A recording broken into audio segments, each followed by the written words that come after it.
Hello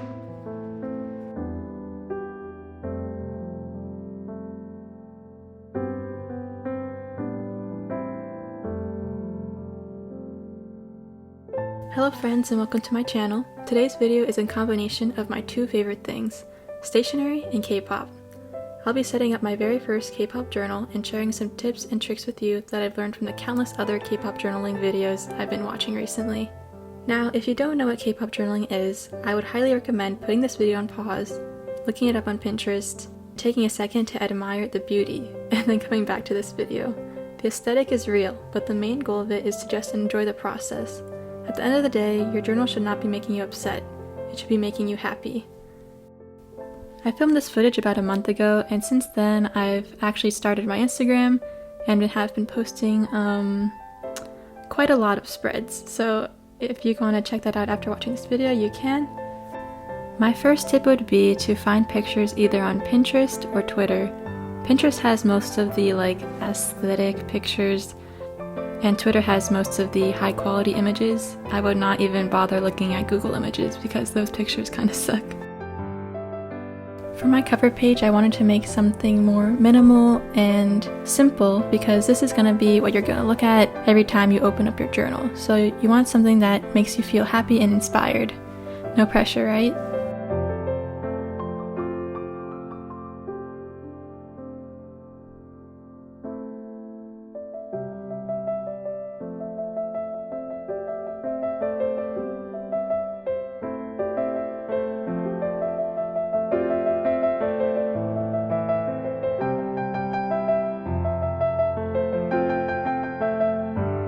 This next page is an introduction page where I wrote about what K-pop journaling means to me and what kind of spreads that I was planning on making and just my overall excitement for this journal. Some topics that people like to journal about are comebacks, groups, songs, lyrics, anything. Anything that comes to mind you can journal about. There are no rules, just have fun.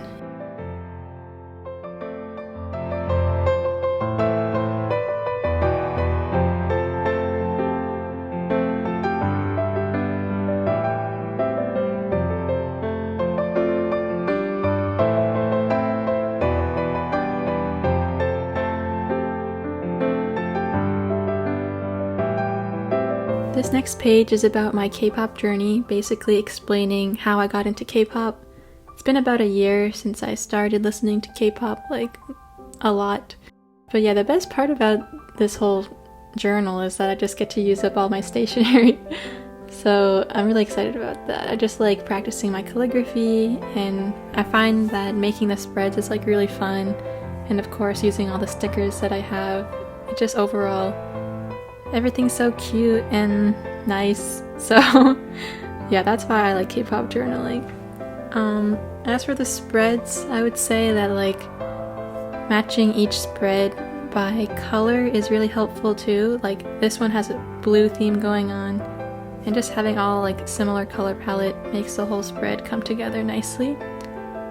For this next page, I have a calendar type thing where I can keep track of comebacks, new songs, birthdays, all the above.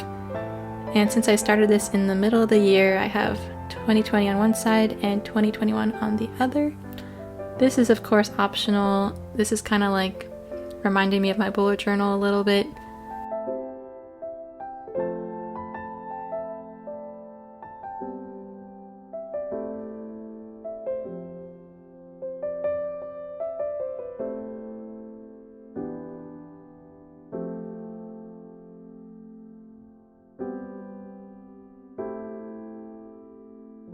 Now we are going to be writing about my first ever group that I got into, which is BTS. And I really only listened to their music for the longest time, but since then I've gotten into groups like ATEEZ, GOT7, Day6, Stray Kids. You'll see me do their spreads later.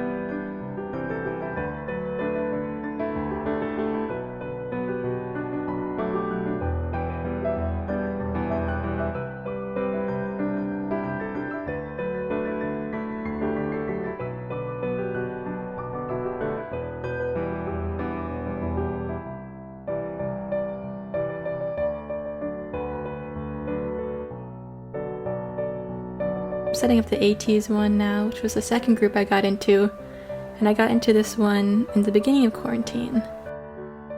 This one was more like a red color palette. I wrote down some of their slogans, and I wrote about how I got into the group and who my bias is. 80s always has like the best choreos. I'm so impressed, and I can't believe that they're like my age. Like, they're so talented, and what am I doing just sitting at home?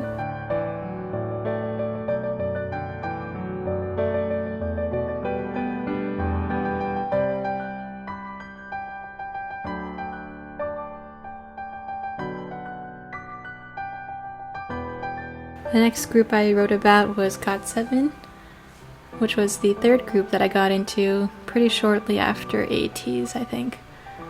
It's been a while. But yeah, GOT7 is so underrated. I feel like they're so funny, and they also have really impressive choreographs and just overall bops, you know? It's kind of funny how I got into them though, because I've heard of their songs, like all these groups I've heard about their songs like a lot sooner, and then eventually just give in and look up like the performance video for one of the songs that I liked. And then once I found Love You Better, I saw all the comments were like praising Jinyoung, so I looked him up, and he has the same birthday as me, so I was like, oh my god, of course I have to stan. We're like twins. So yeah, that's how I just started getting into them, but they're honestly so funny, and their videos make me laugh. And the next group is also pretty underrated, Day6. I just think it's so impressive how they write their own music. Like, iykyk/Brian is so talented, and he helps so many other songwriters in the community as well. Just overall, so talented, and they make great music. But yeah, so I hope you enjoyed this video. Here is the final flip through of the spreads that I made. This honestly was so fun. Like, I lost track of time making it. I spent the whole day, like probably 5 hours on these spreads. But it's so relaxing, and honestly it's like one of my new favorite hobbies. Like, I can't stop. I K-pop journaled like every day since I've made this video. So if you want to check it out on my Instagram, I have additional spreads that I've made in the meantime on there posted already. But yeah, let me know if you've enjoyed. If you're looking for the signs to start K-pop journaling, do it. I'm telling you, it's so fun. You don't even need all this stationery. You just need a pen and maybe a printer. I feel like that kind of helps the pictures. But yeah, I hope you enjoyed, and thank you for watching.